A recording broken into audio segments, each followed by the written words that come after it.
It's such an honor for me today to be in the studio with Dr. Terry Eccles, a pediatrician who has a practice in Connecticut.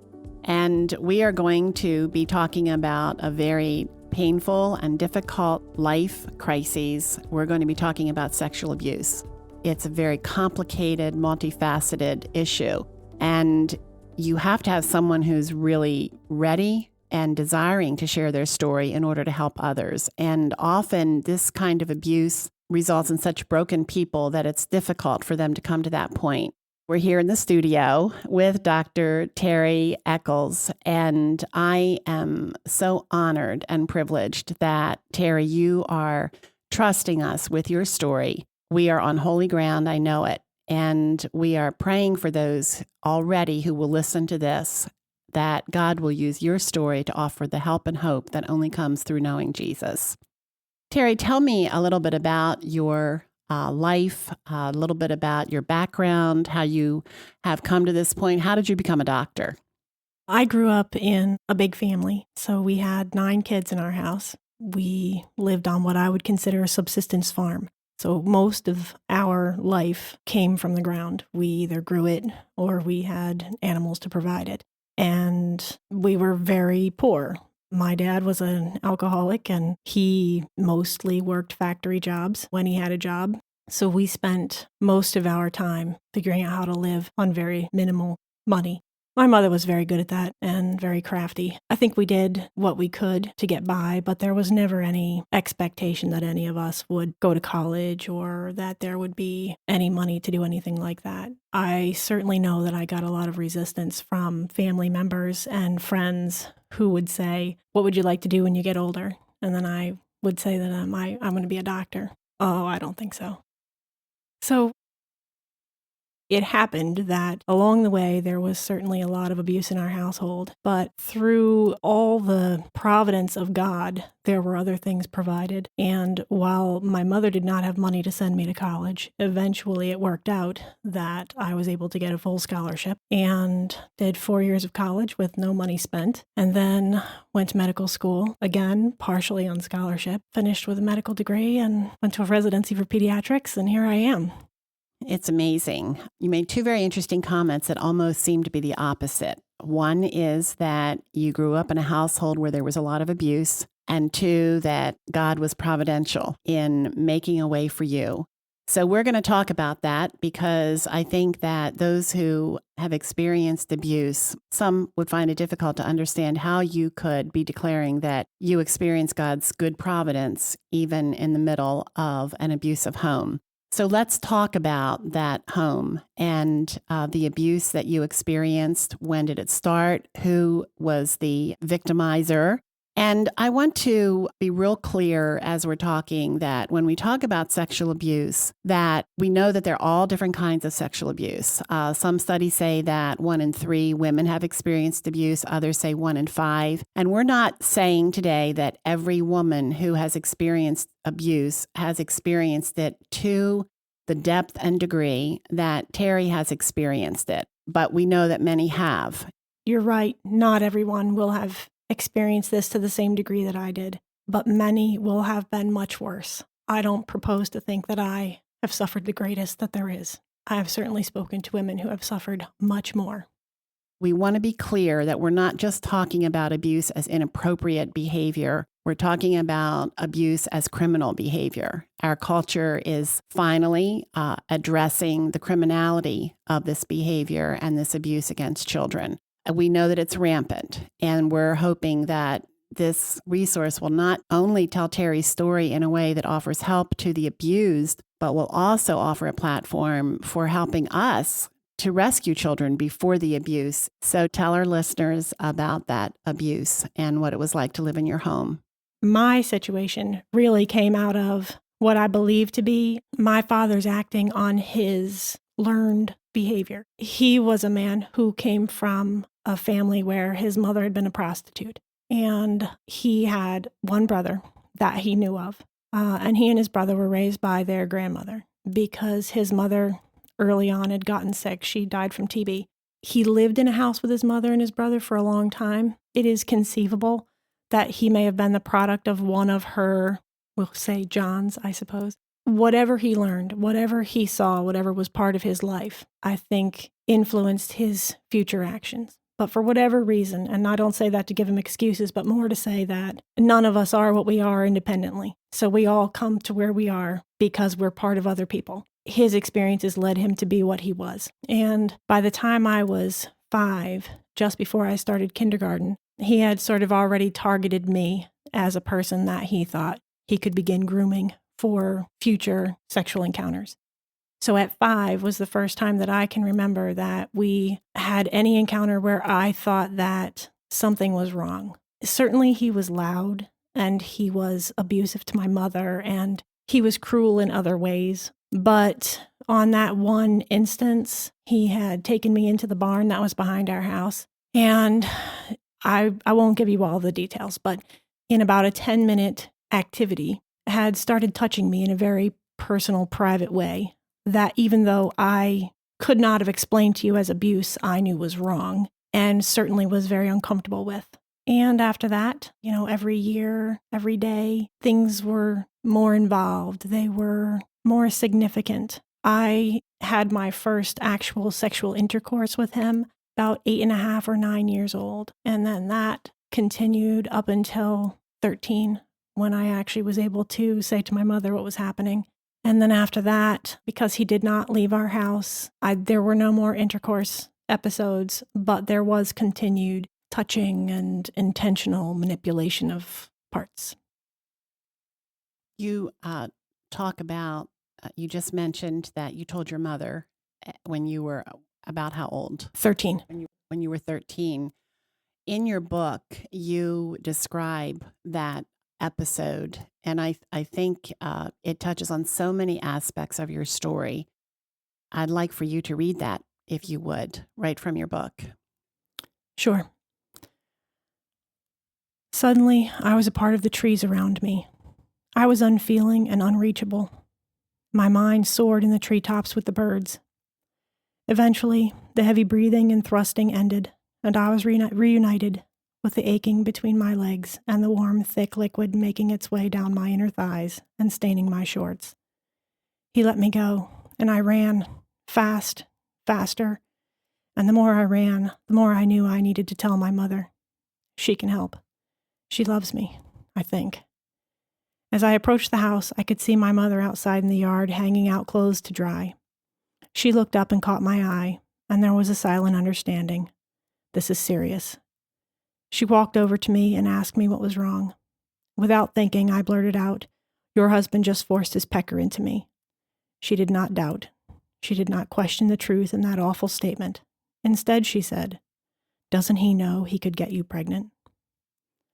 A flood of thoughts overran the banks of my brain and swirled together in chaos. She believes me. She will protect me. It's going to be over now. She knew. Maybe she suspected. Why didn't she do something sooner? Pregnant? I can't be pregnant. His baby? What would people say? How would I be able to finish school? She believes me. I need to clean this blood off me. I need to stop the ache between my legs. She believes me. He's going to be angry. And he was. He returned to the house the same way I had, and my mother walked over to meet him as he emerged from between the tall stalks of corn in the field. Immediately, she confronted him. "How dare you touch her? Did you want to get her pregnant?" Almost as immediately, he responded with, "I never touched her. Whatever she told you is a lie." All the while, his eyes were darting back and forth between the two of us. Then the explosion. His fury became action, and he slapped her across the face and grabbed her by the hair and threw her to the ground. There was a sick, soft, dull thud with each kick to her abdomen and back and legs. I screamed in horror for him to stop, and he began to hit me, slapping me on the arms, legs, and face, and then pelting my back with his belt. The fight moved inside the house, where he began to break dishes and glasses and anything else he could find. He started beating her again as she tried to clean up the mess and begged him to stop. Again, he punched me in the jaw and grabbed me and threw me onto the couch. My mother put herself between us and took his wrath on her. The other children, hiding outside to wait out the storm, watched as I emerged from the house as a soldier from a battlefield. Slowly and with determination, I walked out our driveway and onto the road and just kept walking. Anywhere, nowhere, wherever the road was going. Cars passed my bruised and bloody body, loosely covered with torn clothing. No one stopped. No one slowed down. No one cared. Eventually, one of my older brothers drove up in his truck and told me to get in. I did, and he drove a few miles to his girlfriend's house. There in this stranger's front yard, the two of them stood talking for what seemed like hours, but was probably closer to 10 minutes. She would occasionally lean to her left to look around him as she faced him, to sneak a glance at the horror on the other side of the windshield. So there it was, no help to be had by strangers passing by on the road, and none by this curious Barbie doll. Alone, in a rusty yellow pickup, in a bruised and aching body, in a confused and ever more increasingly walled-off mind. As my brother got back in the truck, it was as if nothing had happened. He spoke and acted in a business-as-usual manner and drove home. When we turned into the driveway, my dread and fear were replaced by quiet rejoicing and hope. No car. My father was gone. He had apparently said he wasn't coming back. Could that be true? Was it over? As if talking about the traumatic events of that day or speaking his name would cause him to reappear, everyone was quiet. Dinner time with 8 kids packed around a small table was quiet. No sudden moves, no loud banter, no arguing over who got the last piece of fried chicken. Just forks clinking on plates like a metronome, setting the tone for the evening and the occasional whispered request to pass something. The loudest noise in the house was the pounding in my head. After dinner, everyone played quietly and without arguing, something that my mother had requested of us many times, but that we were never able to achieve. The house itself seemed somber. The lights seemed dimmer, and the air felt heavier. Still, he did not return. Still, I hoped in silence that my dreams of rescue had come true. The silence in the house the next day hung heavy like a thick fog that settles in every crack and crevice. It diffused the daylight and made everything feel dull and damp. Then, suddenly, the quiet was broken by a sound. The phone that hung on the wall in the kitchen was clattering for attention. I strained to hear every word from my mother's mouth. First, concern. Are you okay? Then, acceptance. Okay, I'll send one of the boys. It was over. No more quiet peace. No more help. No more dreams of rescue. I was exhausted physically and mentally, having climbed the mountain looking for a lush green valley on the other side, only to find a sharp, steep drop-off into a rocky ravine. There had been disappointments before, but this was the worst. She was going to take him back. I did it. I told her. I know she believed me. And she was going to let him come home.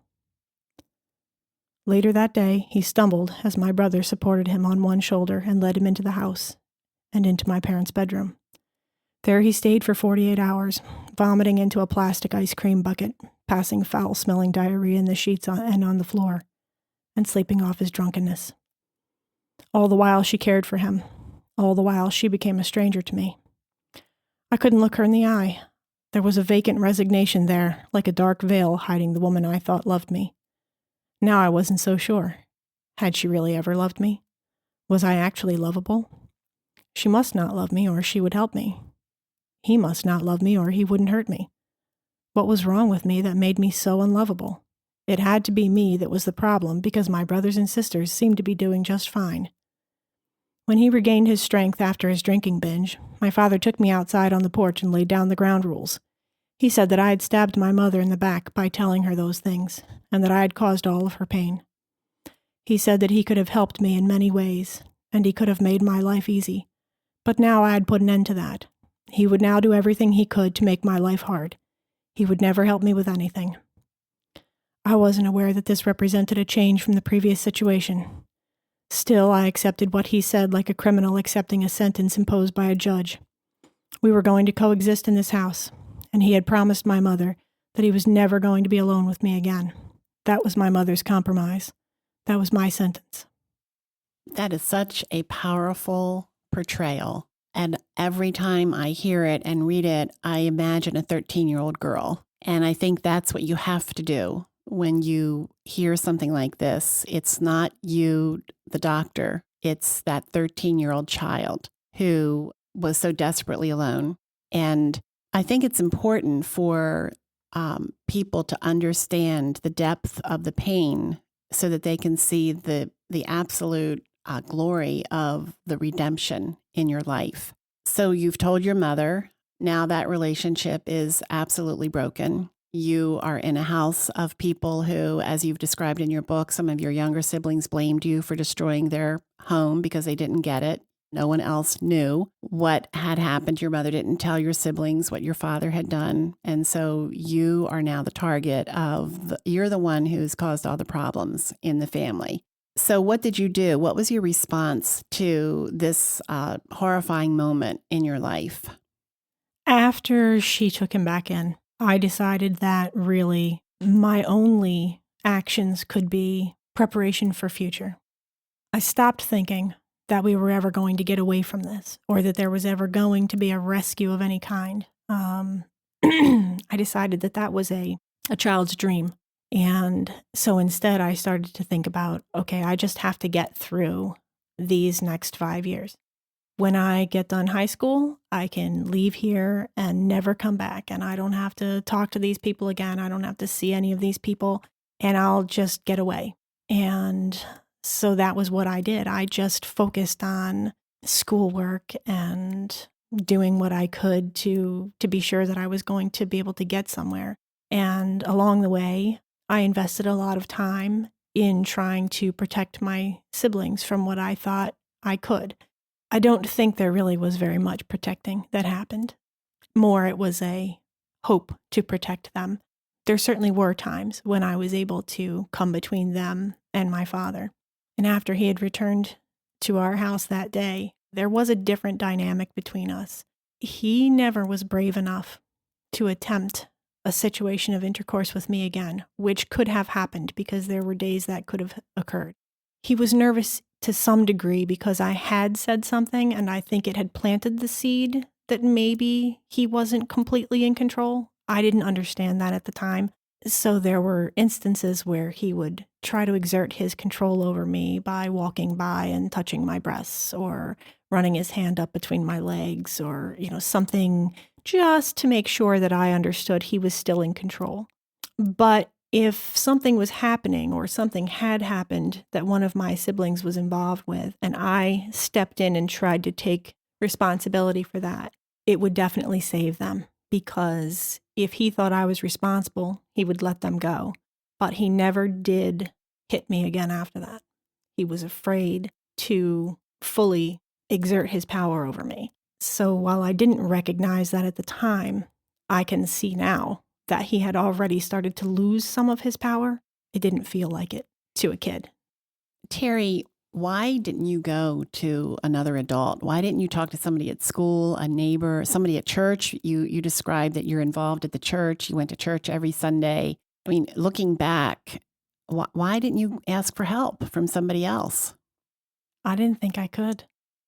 If my mother didn't think this was so bad, then I thought maybe other people wouldn't think it was so bad either, and they would just think I was complaining. We were fairly isolated from people. We went to church, I went to school, but we did not have relationships with any of these people outside of those events. And I didn't really feel like I could talk to them about anything more than surface matters. There wasn't a sense that I had a real champion in any of those people. They were just people that we knew. My mother also made it very clear to me that this was something to be handled within the house, that you were not to air your dirty laundry in public. I think I took that to heart. And I thought it was too late for me. I thought the damage is done. You're not going to undo this. So just tough it out and it'll be over sometime. And that's where I ended up.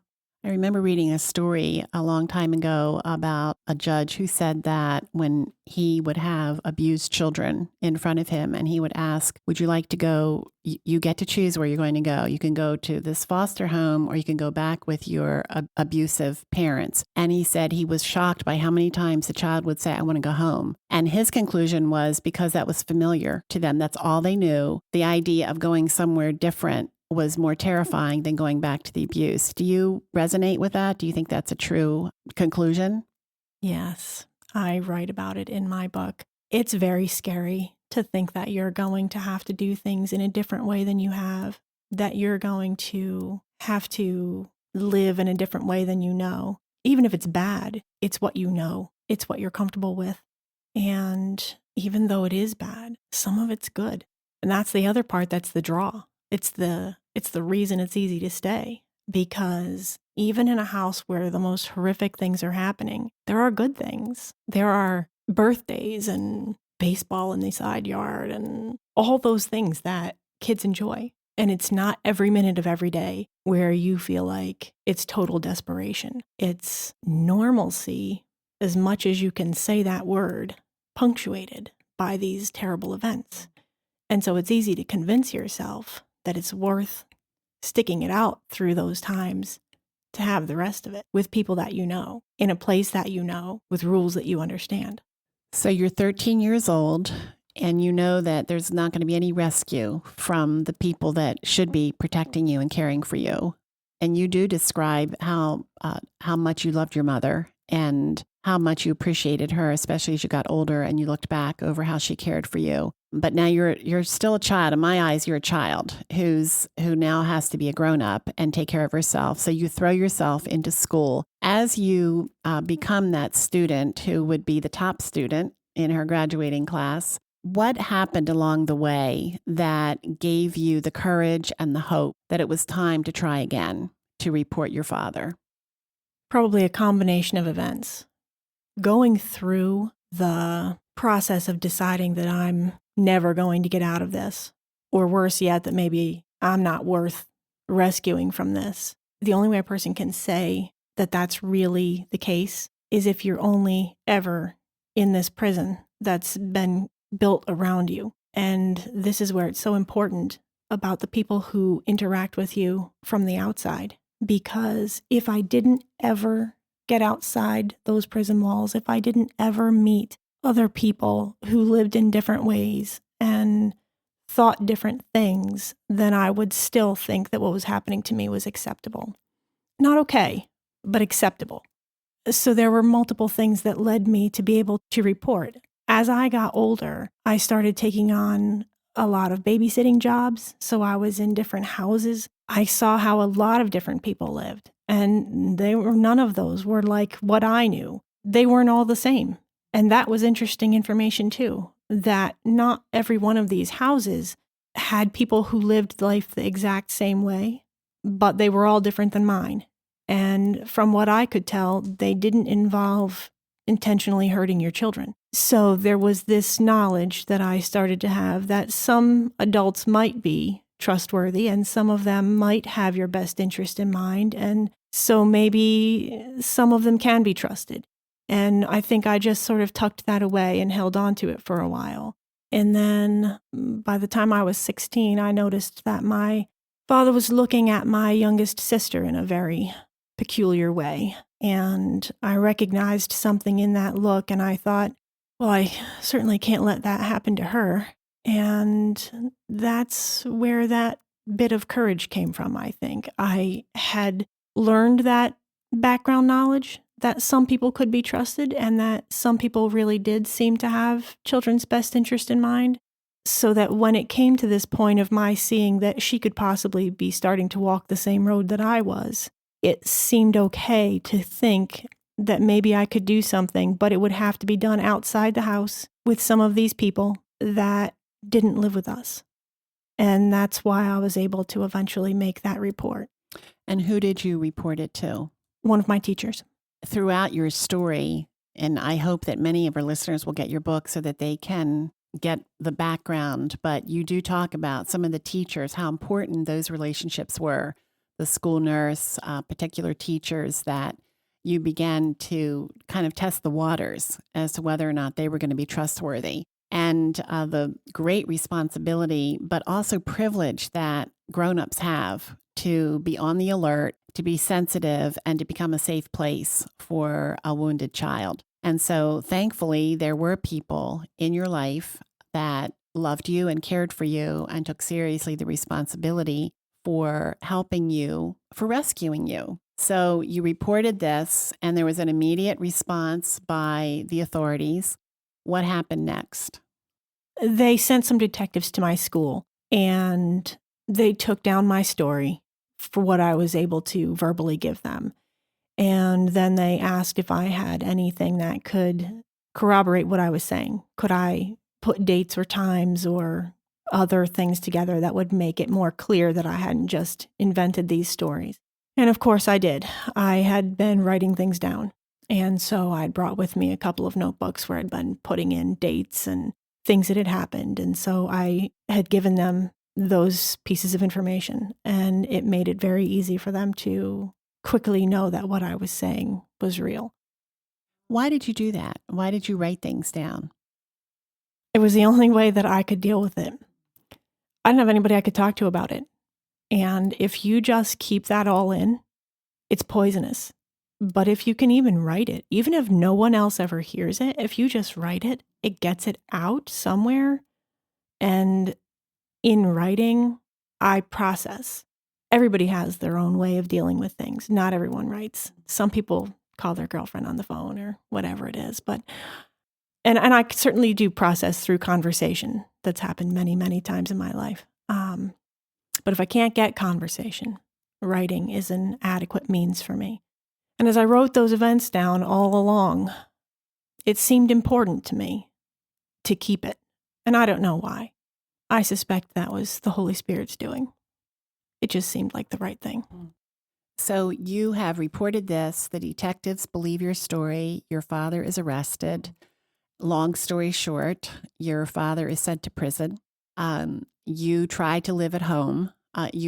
There were people in your life who opened up their homes to you and gave you a place of safety temporarily, but there's still a hunger in your heart for home. And you tried to live at home, but eventually you convince your mother to help you find a foster home to get out of the house. And your mother finally agrees that she's going to sign over her parental rights at your request. That is huge that you went through that process. And I want our listeners to remember, we're talking about a teenager. We're talking about a high school student who had to be the grown-up. I mean, even in this moment, I see this is an emotional thought for you. Can you talk about it? When I first reported, they had asked me to stay with a friend. That didn't go very well. So I was there for a couple of weeks. Luckily, after that, one of the families I'd been babysitting for, which really, I think their influence on me was probably greatest in terms of the idea of starting to form a mental barometer by which you can measure people. They allowed me to stay with them for a little while, and then eventually I went back home. And yes, it was difficult. My mother could not get over the fact that I had publicly disgraced her. That is where this was for her. It wasn't about what happened. It was about that I had made it known to other people outside our house. And I really had a hard time dealing with just trying to get into the day-to-day and do the normal things. Go to school and brush your teeth and cut the grass and all those things. And meantime, I'm trying to deal with all of these things that are now coming out. And I have various people in my mind. I have social workers and police people and all of my other supports who are asking me if I'm okay. And I'm really not okay. And I wanted to get into counseling.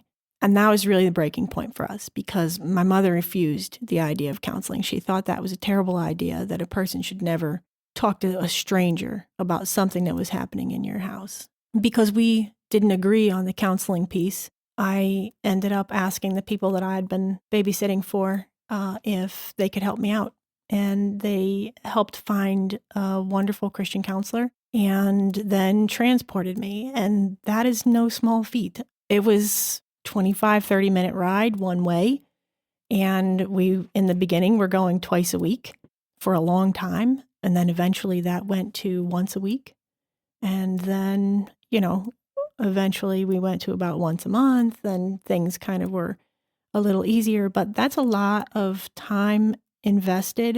It's a lot of gas money and, effort that really, I mean, I don't belong to their family, but they're willing to do this for me. And they're one of the people or two of the people that you think about when you think about the concept of a kid realizing they have some sort of champion outside their home. When things got too bad between my mom and me because we just couldn't see eye to eye, I didn't tell her that I was going to leave. I was not brave enough to do that. I approached my DCF worker and told her that I needed to go, and she gave me some options. I actually went to the school nurse and said that I was looking for a place to go, and she sort of carefully directed me toward a few different people, and I met with them and interviewed them and selected a place to live. And I stayed there for my last year of high school before I went off to college. When you were living at home and your mother felt so much shame in the humiliation, did you have any empathy for her? Did you feel bad that you had caused her this kind of embarrassment? Did you feel, like, well, I'm so sorry, Mom, that I hurt you this way? Was there any kind of that feelings toward her? I wish I did, but I did not. I was angry, and she knew it. It was part of the reason that it was time to go. We could not speak civilly. She wanted to go back to the idea of this sort of perfect mother-daughter relationship where she's the protector and caregiver and I'm the loving daughter who's going to respond kindly to those things. And I couldn't do that. I didn't see her as that, and I felt that she had failed me, and I did not treat her well. I was intentionally hurtful in the way I spoke to her and dealt with her. Those are days I wish I could take back, but no, I was not kind. Terry, just imagining you in that barn with your father and him violating you that way is almost beyond comprehension. It's hard to get that picture out of my head. You're a tiny little girl. What happened over the next few years that didn't send you screaming to somebody, to your mother, to a sibling, to a Sunday school teacher? How did your father control you and manipulate you? Part of the manipulation came easy because, as I mentioned, he was very physically violent with all of us, my mother and the kids. If he said to you, don't tell anybody, because if you do, I'm going to do whatever threat he put out, we knew that was really true. When I was little, the threats were more emotional based. I was a people pleaser kid, very eager to do what I could to gain favor with someone. And I think that can be a good attribute and a bad attribute depending on who is exploiting it. And he used that to his favor. Over time, as I got older and he was progressing in how much and how often he was violating me, the threats were different. It became sometimes very physical. If you say something, I'll break your arm. Or if you say something, I'll shoot you. So those threats were very real to me. He didn't have to go very far to convince me that he meant business, that if I did do this thing, if I revealed anything about what was happening, there would be serious physical consequences. And not just for myself, for everybody else in our household. It kept me from saying anything. And all the time, he's grooming me. He's setting this stage where every time he touches me, every time he takes me somewhere to get me away from the house so he can be in a private location to do whatever he wants, he's teaching me one more time, I'm not worth anybody taking care of. One of the things that I have thought often as I've listened to you tell your story, and also when I've read your book, is you describe pleading with God for him to rescue you. You describe how there was a time where you just completely gave up on any thought of rescue. And yet now, as you look back, you have clearly stated in your book and in our conversations that you feel as though the Lord was with you all the time. How can you think that when you also have been seared with this perverted behavior from your father? Well, if you ask me, how can this happen? Which is really what you're saying. And if it happens, then where is God when it happens? The only answer I can give is that God is God. He is master over heaven and earth and even hell. So if I imagine that something happened to me that he was either unaware of or did not have control over, then he is not God. So since he is, and I know that, then I know he had control. And this is the piece that I think when you're a kid and when you're in the middle of it, you can't see that. And I begged God because to me at that age, he was the giver of good things. He was, sort of like a Santa Claus with rules. And as a kid, I don't think you understand necessarily that sometimes the right answer is no. When you're a parent and you have kids, you can't always do what they want. You can't always give them what makes them happy or what makes them feel good at that moment, even though it really would make them feel good. If he's a God and he's all powerful and he's worried about more than just me, he's worried about everybody, then I have to trust that his plan is perfect. If I look at it now and I can look at what happened in my house and with all things that have ever happened to me, I can say to you that there was more good to be accomplished by having had that happen to me than there has been bad. And it takes a long time to get to that point, to be able to see that and say that. But if you look at all of the events that I was involved in and all of the things that my father did to me, I never had any serious injury. I never was given any terrible diseases that certainly could have been a possibility. I never became pregnant. I certainly suffered at his hands. That's true.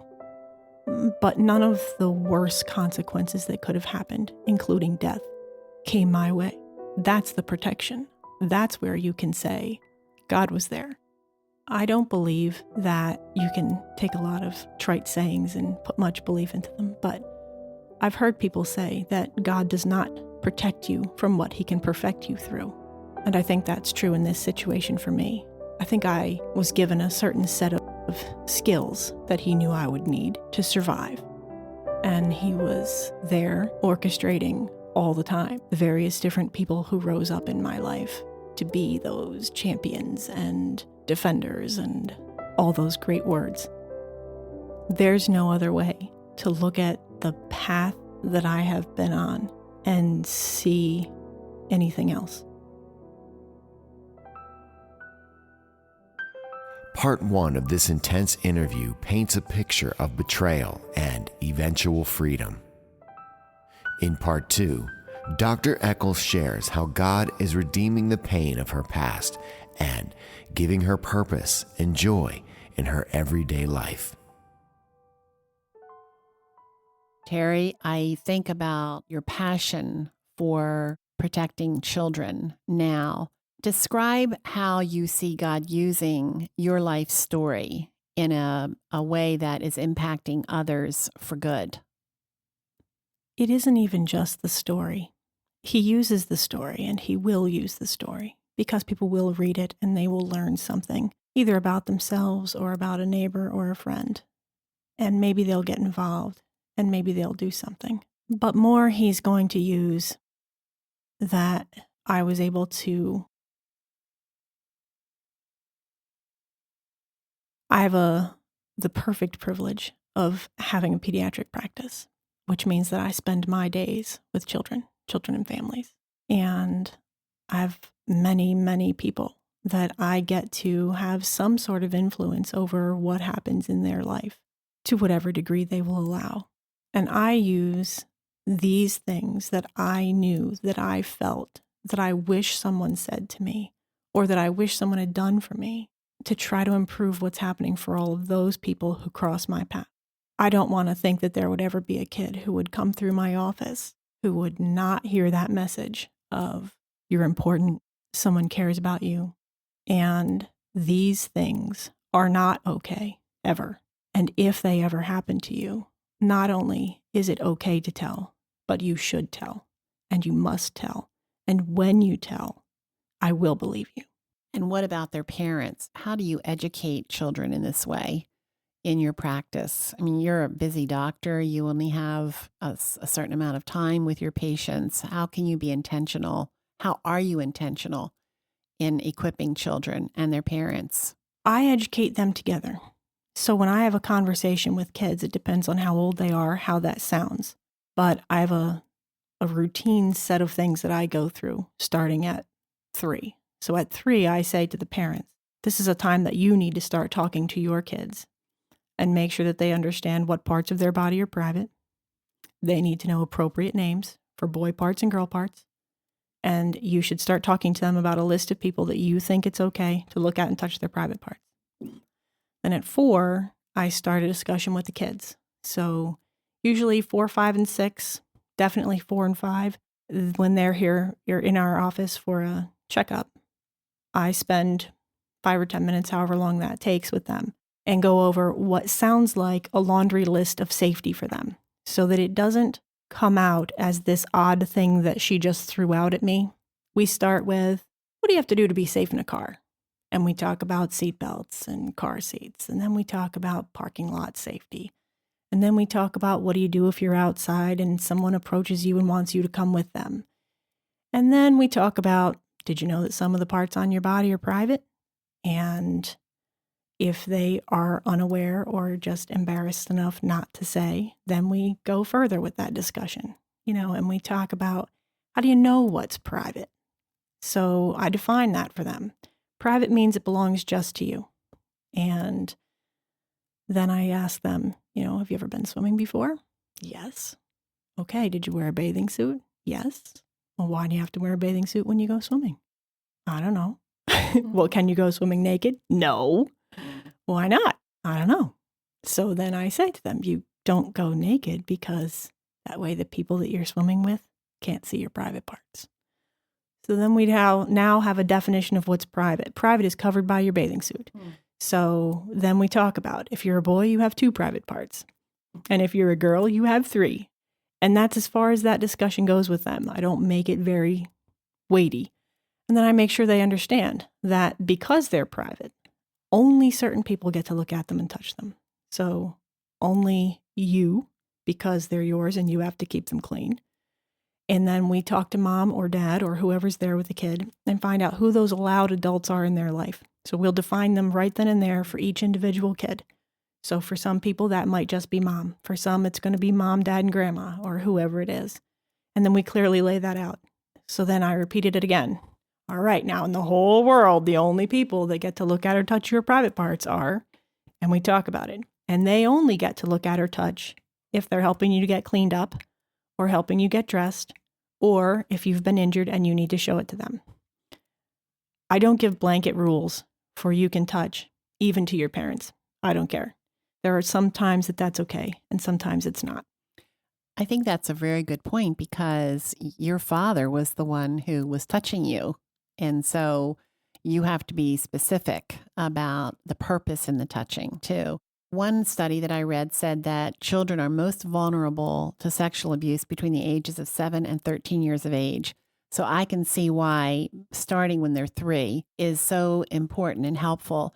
You also said in your book that children do not see anything sexual about their private parts. To them, it's just another part of the body.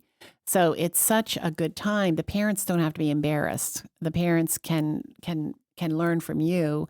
We're just talking about, like we're talking about washing your hair and brushing your teeth, and this is just part of who you are. So I think that's helpful for parents too. If they don't have a pediatrician like you, parents who are listening right now, hear what Terry is saying about helping to equip your children.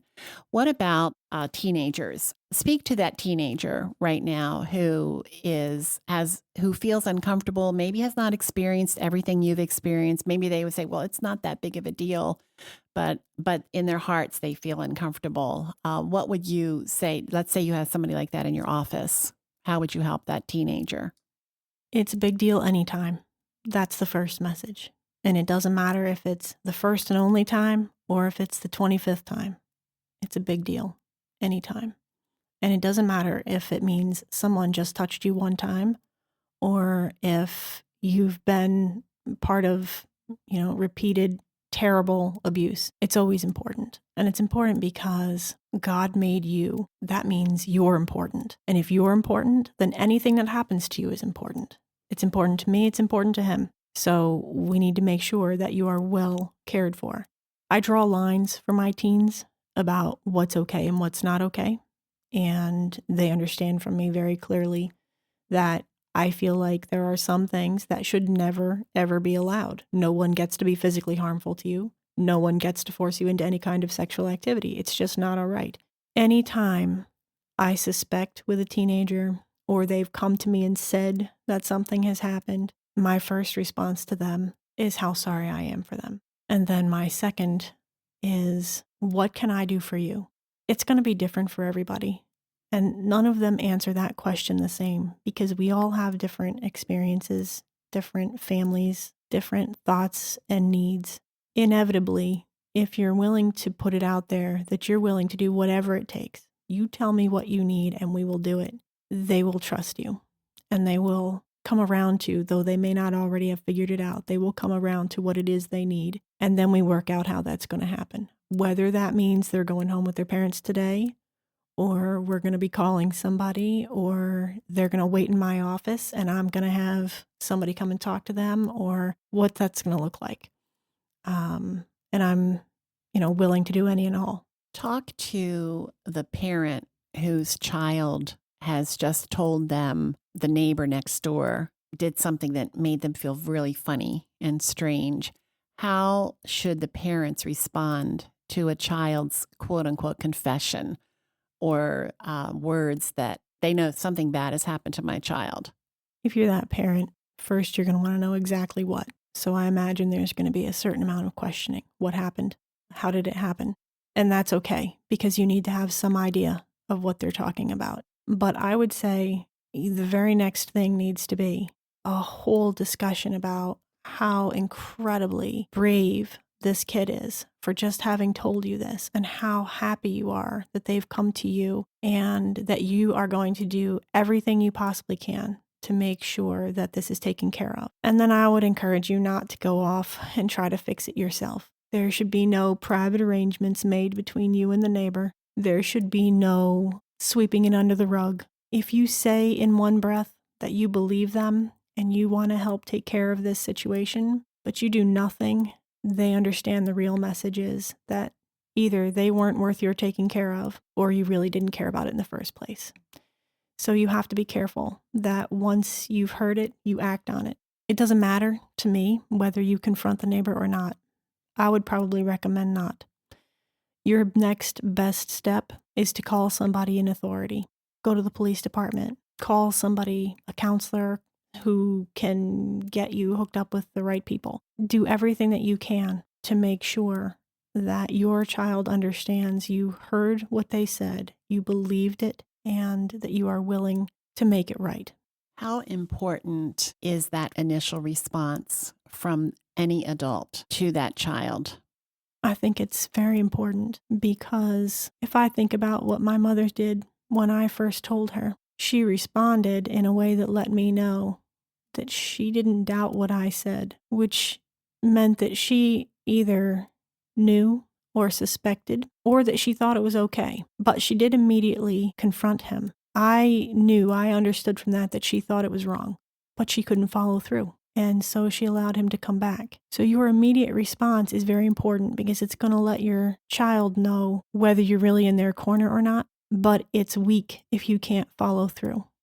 I'm thinking of, as a mother, if my 5-year-old were to tell me that someone that I trusted had abused them, that my gut response would want to be rage, crying, and this is a 5-year-old child in front of me. And I think you addressed this in your book. Your thing was children that young do not see this as a sexual thing of shame. And it's very important for the adults in their lives that you can minimize the damage that has been done by the way that you respond. It's all in perspective. Parents get very concerned and upset because to us, we understand it to be a sexual crime. Children don't understand that it's sexual. They just know it was wrong. And they either know it was wrong because it made them feel a little weird, or they know it was wrong because the person told them to keep it secret. And kids are not stupid. They know that if you're telling them you need to keep this a secret, it was probably not on the up and up. That's something that is innate. So they already know it's a problem. But if you react in a very negative way and you allow them to take on a meaning for what happened that they didn't already have, you can be very confusing to them. They don't have a reference for sex. They don't know what that means. They don't understand how that goes. At some point they will. So even if you're 5 and I don't talk to you about this being a sexual crime, I'm just going to tell you that it was wrong, that no one should have looked at or touched your private parts, and we're going to move on from there. The whole point of having continued counseling and checking in periodically over your lifetime is because at some point that 5-year-old is going to be 13 and 18 and 25 with a very significant understanding of what those events were. And they're not going to forget them. And it's going to show up in different ways at different ages. So at 5, it is not appropriate to discuss this as a sexual matter, but you are going to have to approach it from that standpoint at some time with somebody. Early, when they're very little, yes, you can minimize some of the damage. And I think this is why people think that if your child is very small when they report, you don't really have to worry about counseling because really they're fine. They don't get it. It's okay. But they're not going to be 5 forever. You also talk about the importance of counseling, that you went through some good counseling and how difficult it was. And in your book, you talk about the counselor who had such an impact on your life and that you wish that you had kept up counseling through college. And now you're a grown up and you're a doctor and you seem perfectly fine. So why do you consider the need for counseling to continue in your life? Well, I think when you consider that somebody looks fine, you need to consider that that is just the way they look, right? If you had looked into my family when we were kids and you drove by and saw all of my siblings outside playing in the yard, you would not have thought we were not fine. Looks can be deceiving. It takes an awful lot of effort every day to be able to put those pieces behind you. If you don't want to be the victim forever, you have to do something sometime to stop the victim process. Part of that is taking the control away from the abuser. So you have to say something, you have to speak out, and that's part of it. But the other part of not being a victim is recognizing those things that victimize you. Because once you've been a kid who's been in this situation, for the rest of your life, some of those things are going to come into your day-to-day existence. Not necessarily in a threatening way, but they may be unknown to you, triggering some of your past feelings and thoughts and actions. This is why the counseling is so important. You need to be able to learn yourself, to recognize where those things have so deeply injured you or left scars that you need to be aware of. And I would just give an example. Everyone's different and every situation is different. You would have your own set of triggers, but my husband bought a shirt a couple of years ago that went right in the garbage because I cannot see him wear that shirt. It looks too similar to something that I had seen on my father. And my husband is a tall man, and his figure reminds me when I see him in that shirt of my dad. Now, my dad was not as tall as my husband is, but when you're 7, he seems much taller. And so I think, to me, that's one of those things. I have to know about myself that some things are just not going to work for me. I'm never going to be a person who's going to go to the movies with my husband to see a James Bond flick. It's not going to happen. He's welcome to go and take my son and have a great time, and I'll see you when it's over, but I'm not going to be there. And why is that? Because James Bond is one of those things that my dad enjoyed, and I connect that in my head. And no matter how much I want to try to take that connection away, I can't. Even more than that, some of the most powerful things that can evoke past memories for people are smells. I have certain smells that I just cannot stand to be around. If you don't know these things about yourself and you don't understand why it bothers you or how it affects the choices you're going to make, then you could be in your day-to-day existence every day continually being triggered by things that cause you to either be irritable with other people or to put yourself in a harmful situation or to make a choice either for yourself or for someone else that really is going to have negative consequences just because you don't understand what the consequences are of all those events you've already been through. That's why the day-to-day counseling is so important. That's why, even though I may be a successful physician and I have a family that is really awesome, I spend time with a counselor. I talk to her on a monthly basis just to check in. It's invaluable to me.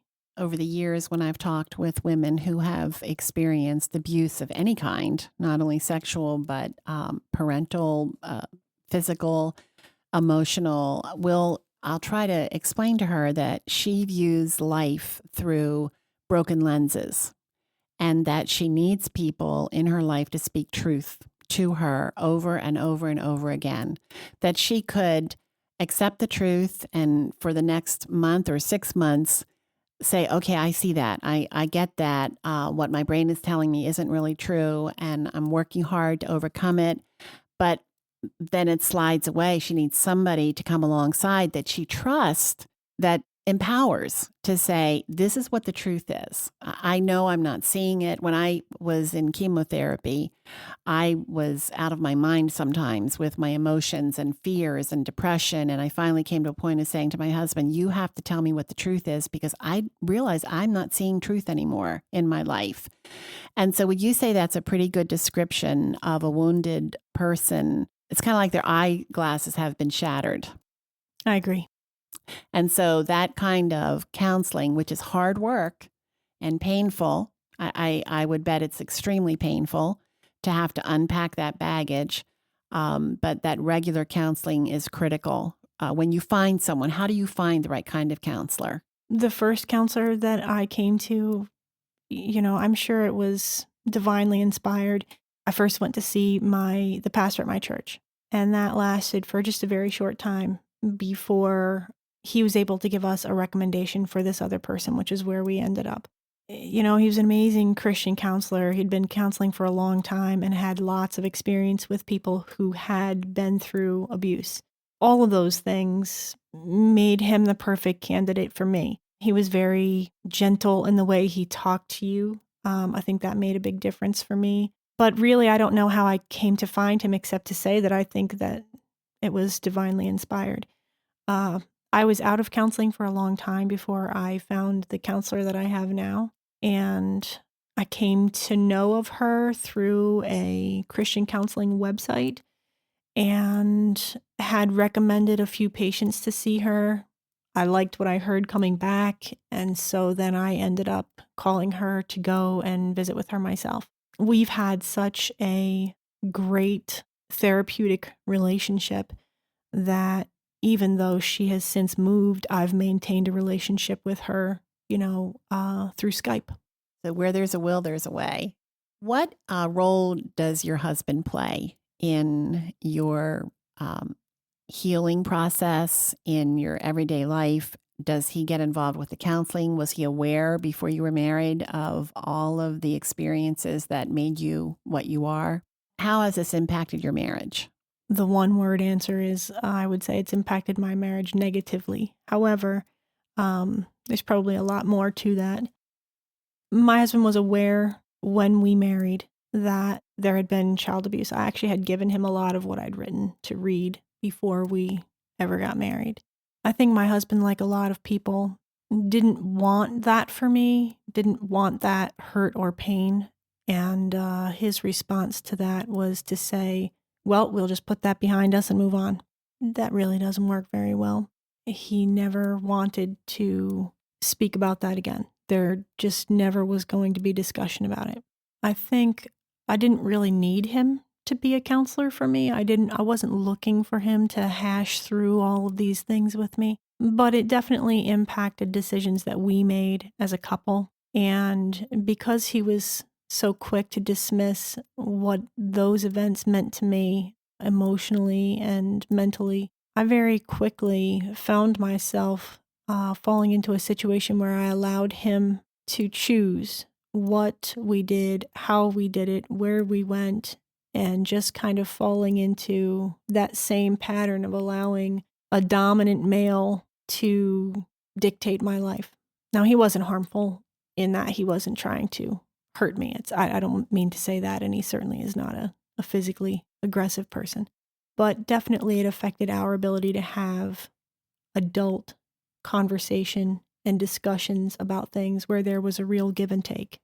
It was mostly if I had a suggestion or a thought or an idea and it didn't match with his, then I automatically gave in to what he wanted. We've worked through a lot of that. He currently sees the same counselor that I do. It's been very helpful for us to understand each other better. What advice would you give to the spouse of the victim of sexual abuse? I guess number one, take it seriously. And probably number two, understand that because they're telling you they were sexually abused, it does not mean that the effects of that will only be seen in your bedroom.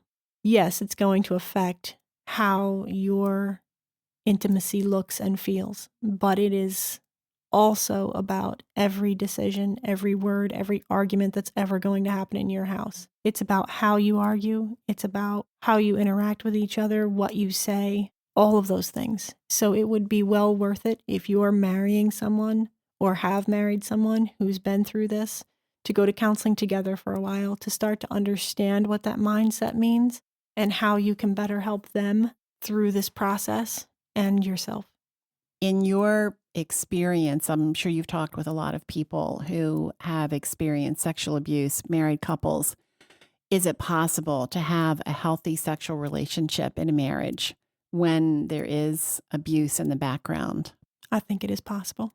It would require that same level of caring and counseling that we were just talking about. If you did that from the time you were married and every decision you made came out of careful thought and consideration between you and your spouse and your counselor, and you understand better how the other person is going to receive any suggestion that you might make, I think it is totally possible. Someone coming from a situation of sexual abuse really does crave that wonderful love relationship that we all know is possible. We just have never had that in a safe, truly loving relationship. And I think it is definitely possible. I think it would require work on both people's part. Terry, we can't talk about this without thinking about the broken relationships with your family, your father. Your father went to prison, but he got out. You have multiple siblings who were damaged by all of this chaos. You're not sure of which ones suffered abuse, but it's likely they also suffered abuse. How do you put these pieces together as far as forgiving your father? Is it possible to forgive him? And how have you addressed that? I think it's possible to forgive. I have a number of years ago, maybe 10 or 11 years ago, written a letter to my father. I'm really heartfelt that I have forgiven him for what he did. And that while I have forgiven him, it's not because I think he's okay. It's because we are the same. And while I would not like to think that I'm anything like him, we are both sinners. And when I accepted Christ as my Savior at 12, that's what I said. I'm a sinner, so I need help. And you're the only place to get that. So if I believe that for myself, then I have to believe that for him too. And I laid that out for him in this letter, that he has a pathway, because he doesn't need just my forgiveness, he needs God's forgiveness. And I don't know if he'll ever accept that. I don't know if he read that and even cared what I wrote. I didn't put a return address on it. I wasn't looking for an answer. I don't need that. And I don't really care whether we ever have any conversation. I just wanted him to know that this many years later, I was able to forgive him. It's required of me in the Bible that I need to forgive anyone who wrongs me. That's a really bitter pill to swallow when you feel like you've been wronged in the most amazingly intense way. But a wrong is a wrong, and I have wronged other people. And if I would like to think that I'm going to be forgiven, I need to extend that to other people. So, yes, you can forgive. Have I forgotten? No. Do I intend to? No.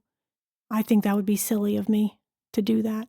I don't know where he is, in that I don't know what his address is. I know what state he lives in. And I'm sure that if I were to encounter him in my day-to-day sometime and just bumped into him on the street, I would be probably very emotional about it. But I don't think I'm in danger of that ever happening. I don't think he would ever come looking for me. But I would never say that I would trust him. And I think that's where a lot of people get confused about whether it's okay to forgive somebody for something like this, because forgiveness and trust are not the same thing. And just because I can forgive you doesn't mean I have to forget what happened and trust that you're not going to do that again. I think I've given the example that if you play cards with me and you're a cheater, I can forgive you for cheating, but I am not likely to invite you to my game again, because it would be silly for me to trust that you necessarily wouldn't do it again. I think that's the way it is. And I'm perfectly fine saying that I have forgiven him. I have forgiven my mother. We've had conversation about it. She was a perfectly wonderful, flawed woman who did the best with the situation she had. When I was a teenager, I couldn't see that. And we had very bitter exchanges. When I got older and I could start to see a little bit from both sides, it was easier to accept that she's going to make her peace with God just like I am. We are really the same, except that I had the amazing blessings that God has given me to make my life different than hers. But I could have been the same. I could have had the same life she has. I could have had a house full of children and an abusive husband and found myself in a situation where I might have made similar choices. I don't, but only by the grace of God. Terry, you talk about accepting Christ as your Savior, that you knew that you needed to be forgiven. You were only 12 years old. Can you tell us how that happened? I think it was the influence of my church and my Sunday school teachers and just a combination of things. But my mother was a Christian long before that. She had come to Christ right around the time that I was born. She was a constant influence for us in terms of, prayer and reading the Bible and really just making it a part of everyday discussion. And at some point, I suppose my heart was ready, and I actually just went to my mother and asked her if she would pray with me. It seems quite remarkable to me that you embrace a faith in Christ and that you credit God's grace and blessings for where you are today, when you've just described that your mother, you believe, was a Christian, and yet you were in a household that certainly we would not describe as Christian in the way that you were treated, and possibly your siblings were also mistreated. How do you explain that you have chosen faith in Christ when even in your own home, you know that you have siblings who are rejecting that same faith? We all have that decision to make, whether you grow up in a house that is abusive or not, whether you grow up in a house where you attend church every Sunday or not. That decision is for every person to make on their own when they get to be old enough to understand the consequences of all those things. So whether we had abuse in our house or not, my siblings and I were all going to have to make this decision at some point. The thing that makes it different for me, that makes me able to accept that message of Christ and know that that is for me, is probably because of my mother's example. She definitely was a good Christian woman. She found herself in a situation where she was married to a man before she found Christ, and her interpretation of her faith was that she was to stay with this man forever and ever, regardless. And she felt that that was her Christian duty to stay in this marriage and make this work, and that maybe in some time he would come to understand what she had done and would accept Christ as his Savior. That never happened that I'm aware of. But she did live that example, and nothing she did or said was false to us. We knew where she stood with everything, and we understood why she was willing to do what she did. It didn't make sense to me, and that's because my mother, like a lot of people, mixed forgiveness with trust. And she felt that forgiving him over and over was a good idea and that it was necessary. But then she threw trust in there, trust that wasn't warranted. And just because she made a mistake doesn't mean that the faith she had wasn't genuine, and it doesn't mean that she was any less a Christian. All Christians make mistakes. I certainly have. I'm sure everyone does. So if because she made some mistakes and didn't live what appeared to be outwardly the perfect Christian life, I can't allow that to be my excuse to not hear that message, understand it, and accept it for myself. Terry, your story gives so much hope to me personally, and I hope to our listeners, that God can turn ashes into beauty.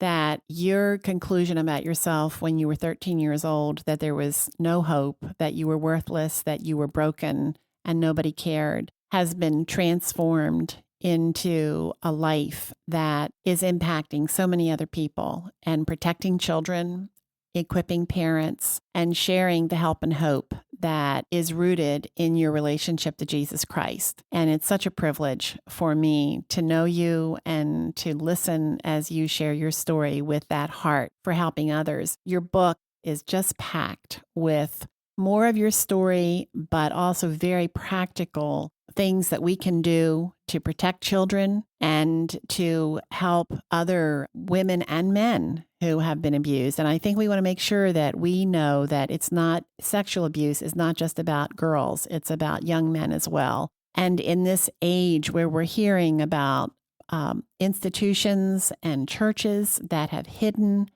and covered up and protected the abuser, it's so refreshing to hear you boldly and transparently share your story. Just share with me one more time why you're willing to tell your story and why you've written this book. Well, it's my hope that somebody out there is going to see in what has happened to me something that resonates with them, something that is going to mean something based on the fact that they were either abused themselves or they are closely related to someone who was, or maybe that they work with someone. Could be any number of people who encounter this type of abuse, whether it happened to you or someone that you know. But it is my hope that anybody who is dealing with this in any way will understand that they're not alone. There are many, many other people in this situation. It is not hopeless, that because this happened to you, it doesn't have to be the end of the world. It can be the beginning of something that you can do for somebody else. Sometimes we find our purpose through those things that are trials, that are difficult. And if you're willing to look at it and understand that, we all play a part in this grand story that God is weaving here on earth.